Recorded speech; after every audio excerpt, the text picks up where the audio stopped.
But the definition is an impact fee only for roads, that was my question. What You else? can have recreation.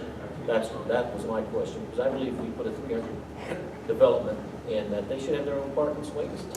Mainly so the kids can ride their bikes there and walk there versus driving to Cecil Park. I mean, Like so much green space. Yeah. There is a requirement for green space. Yeah. But that's what I'm saying. Yeah, their green space ends up being the 10-foot buffer Yeah, between on the curb. all the way around the Yeah, property. at the corner, yeah. So just to touch real quick, just on this last map, it's the roadway classification map.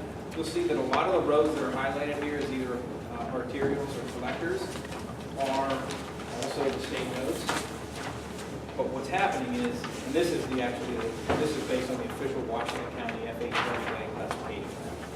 So the reality is that these should be the only collector and arterial roads that exist in the township now. But what's happening because of the development that's happening is a lot of the gray and black roads, which are just a local township roads, are actually functioning like, collectors and even arterials in some cases because of congestion along some of these other roads here. So that's where you're limited again back to where you can make improvements, how you can get developers to make improvements or not make improvements, and some of the things that you ultimately put in your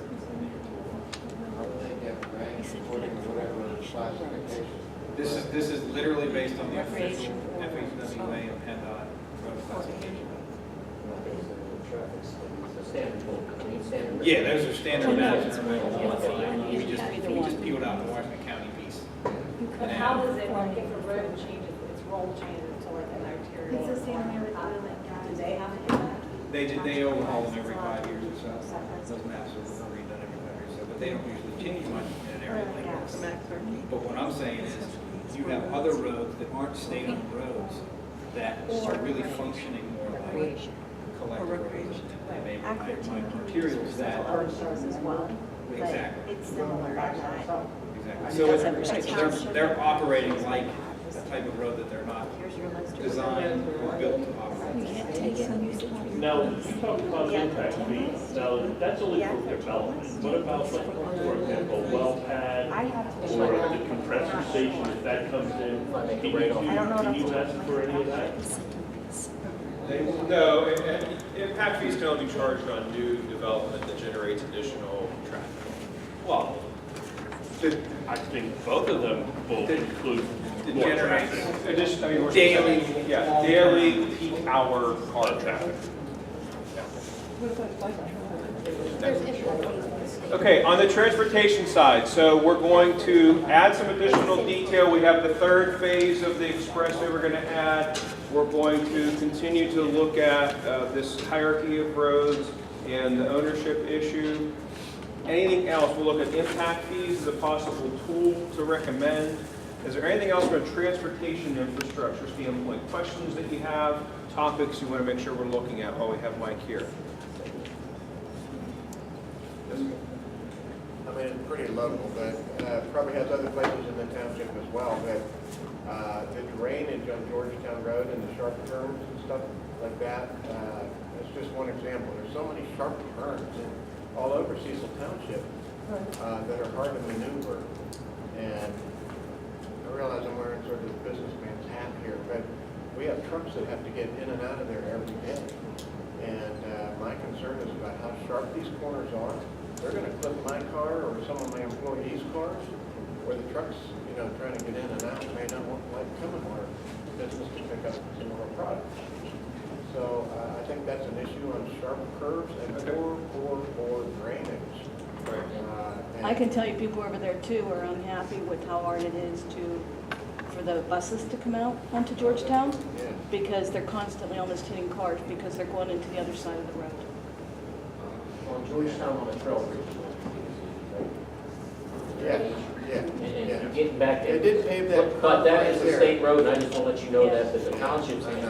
It's a state road. Same as Georgetown, it's all state. Yeah. Mike, is there any way, I'm sorry, I didn't talk about, is there any, like, truck traffic, we identify truck routes, or is there any data that we have, or do you have enough from traffic studies from new development to cobble together? So, could we identify on the map, I guess, heavy truck routes?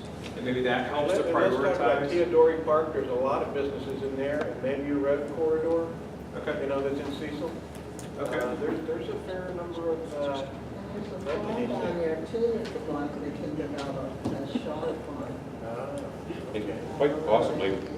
would that on-road ever be a major corridor going into, I mean, with Bull Valley, and I think it it's really can a major become one township. from 79 to Peters. What a change from what it was to what it could be. Just what it was just a year, 2 years ago. But what you're talking about while you're on the roads is, there's gonna be more traffic from Upper St. Clair and Peters going through Cecil Township because of the interchange at the cemetery. They're gonna buy, either not get off Richmond, now get off there, not get off Canterbury, get off there, vice versa. Sure. So we need to think about that. And I'd even be curious to see what, to be able, I mean, Well, to see what the traffic impact was just on Hahn Road, just whenever it finally got paved. Because I now know a lot of people who are saying, hey, it's a quick, easy cut through now. And I avoid a lot of that traffic on Dawson's Crossroads, they pop out on 19, further And up. that area down at the bottom of the hill, Ridgetown and Morganza, is gonna be problematic. And it's a battle that we fought for a couple of years as they developed these plans for this piece of the Southern Beltway. Because they're showing a significant amount of traffic that's gonna come down through there to get to this interchange, yet their project didn't get down to there. And when we broached that with them, they said, we are gonna improve that, but that's on the next, complete the interchange and go further. So, that's not funded. Who knows if that's ever gonna happen? So you're gonna have this interim 15, 20-year period where everybody put the blinders on, PennDOT and the turnpike put the blinders on at the bottom of that hill there with Cecil Henderson, a little offset there, and everything else is happening. Everybody's ignoring it. That's a threat. That's, be prepared. Threat. So why can't township do something about it before they State start? roads. Right. They could go to the governor, they could. Well, I think they'll that bring- kind of goes back to what we were saying Take it earlier up about higher. resources, in the government staff, increase staff numbers so that you can build those relationships, Right. so you can put the pressure on them to fulfill their obligations. Eric, what were your comments? I couldn't hear You're you. right, things were negotiated with the turnpike where, you know, and that was one of the things that I said in the beginning, why I got on this committee was because there could have been more done with the turnpike and the turnpike. Nobody in Cecil,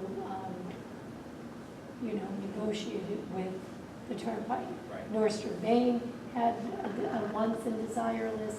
Peters had this, I'm sure some of the other communities, and what's happening with all the residents in McDonald and just everywhere else. On my, when I called all of you guys, that poor woman that was getting flooded because they did their own thing. I mean, so that's part of, as we said, it's increasing staff because you can't expect current staff to do it. I mean, our current staff has not grown. I was here at a Board of Supervisors meeting, and I don't even remember how many years ago it was, but it was before they put the road grade crossing in to go down to the cracker plant. And I sat in this meeting and listened to the representatives come to the Board of Supervisors and say, you know, we have state permission to cross Route 50, we need your permission to put the road grade crossing in on Southview Road. Whatever you need, this is the last hurdle we need, whatever you need, whatever you want. And I'm sitting there like, dollar signs rolling over my head, I'm like, oh my goodness, every underpass, every narrow underpass on that rail line through Cecil Township could be rebuilt right now. They're literally just saying, their words came out of his mouth, whatever you want, it's yours. And it was like, yep, go ahead, and nothing was requested. And so now we're still dealing with these narrow underpasses. Now we're the Turnpike Commission going to put a ramp on the Rising Road. And you got that bridge going across. And there's, I don't think there's any plans to address that. There is, I've asked that numerous times, that is dangerous I was as at a it meeting is. with Yeah, but the railroad it was right here in this controls where you building. cross. You can't, the railroad has more power than anybody, they control where the crossing. Sure, but they asked to make that crossing, to make it a road grade crossing so they didn't have to build up and. They changed that whole rail line over there, that's big bucks, that was Yeah, just. and they were ready to cut a check for anything, and the opportunity was missed. And now we're all still dealing with these narrow underpasses. No, that's not the whole thing, because as a supervisor, I met right in this building, right here in this office, okay, with them, and I told them about that underpass on Rising Road. I said, you're gonna get somebody killed by putting a ramp there.